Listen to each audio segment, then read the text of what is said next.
మూటే కట్టుకుపోయేదెవ్వరం ఉన్నన్నాళ్ళు ఉందామొకరికి ఒకరుగా కళ్ళే తడవని విషాదాలని కాళ్ళే తడపని సముద్రాలని కలలోనైనా చూసేటందుకు వీలుంటుందా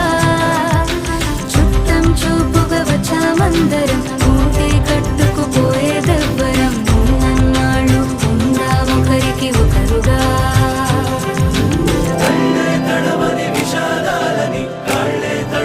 సముద్రాలని కలలోనైనా చూసేటందుకు వీలుంటుందా చుట్టం చూపుగా వచ్చామందరం